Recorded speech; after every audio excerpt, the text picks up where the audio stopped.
ನೆನಪಿದೆಯಾ ಈ greeting cards? 30 days 30 ನೆನಪುಗಳು.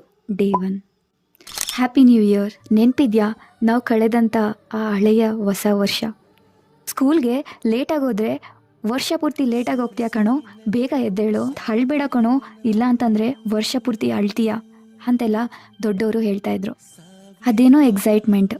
ಹೊಸ ವರ್ಷ ಬಂತು ಅಂತಂದರೆ ಒಂದು ವಾರಕ್ಕೆ ಮುಂಚೆನೇ ಗ್ರೀಟಿಂಗ್ ಕಾರ್ಡ್ಸ್ ತೊಗೊಳಕ್ಕೆ ಬೀದಿ ಬೀದಿ ಸುತ್ತುತ್ತಾ ಇದ್ವಿ. ನಮ್ಮ ಫೇವ್ರೆಟ್ ಆ್ಯಕ್ಟರ್ಸ್, ಹೀರೋಯಿನ್ಸ್, ಹೀರೋಸ್ ಅಂತೆಲ್ಲ ಗ್ರೀಟಿಂಗ್ ಕಾರ್ಡ್ ಹುಡುಕ್ತಾ ಇದ್ವಿ.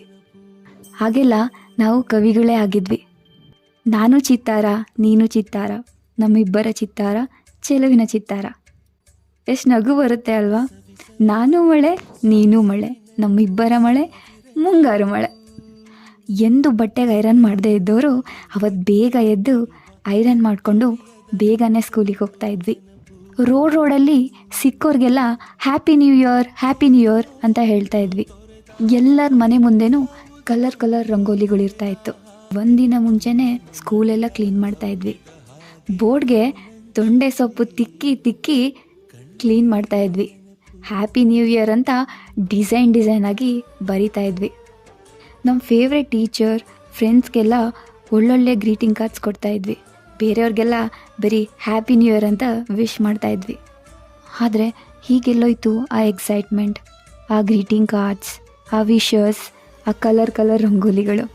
ಈಗ ಬರೀ ಇನ್ಸ್ಟಾಗ್ರಾಮ್, ವಾಟ್ಸಪ್ಪಲ್ಲಿ ಫಾರ್ವರ್ಡ್ ಮೆಸೇಜಸ್ ಕಳಿಸ್ತೀವಿ, ಸ್ಟೇಟಸ್ ಹಾಕ್ತೀವಿ. ನಮ್ಮ ಕಳಿಸ್ತೋರಿಗೆ ಮಾತ್ರ ನಾವು ರಿಪ್ಲೈ ಮಾಡ್ತೀವಿ. ನಮ್ಮ ಕೆಲಸ, ಜವಾಬ್ದಾರಿ ಅಂತ ನಾವು ಲೈಫಲ್ಲಿ ತುಂಬಾ ಬ್ಯುಸಿಯಾಗಿದ್ದೀವಿ. ಒಂದು ಸರಿ ನೆನ್ಪು ಮಾಡ್ಕೊಳ್ಳಿ, ಆ ನಿಮ್ಮ ಚೈಲ್ಡ್ಹುಡ್ ನ್ಯೂ ಇಯರ್, ಆ ಎಕ್ಸೈಟ್ಮೆಂಟ್, ಆ ಫ್ರೆಂಡ್ಸ್, ಆ ವಿಶಸ್.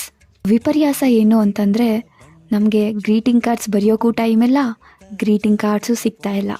ನಿಮಗೂ ಈಗ ನಿಮ್ಮ ಬಾಲ್ಯದ ನೆನಪು ಆಗ್ತಾಯಿದ್ರೆ, ನಿಮಗೂ ವಿಶಸ್ ಹೇಳಬೇಕು ಅಂತ ಅನಿಸಿದ್ರೆ ಈ ವಿಡಿಯೋನ ನಿಮ್ಮ ಫ್ರೆಂಡ್ಸ್ಗೆ ಶೇರ್ ಮಾಡಿ. ನಿಮ್ಮ ನೆನಪುಗಳನ್ನು ನಮ್ಮ ಜೊತೆ ಶೇರ್ ಮಾಡ್ಕೊಳ್ಳಿ.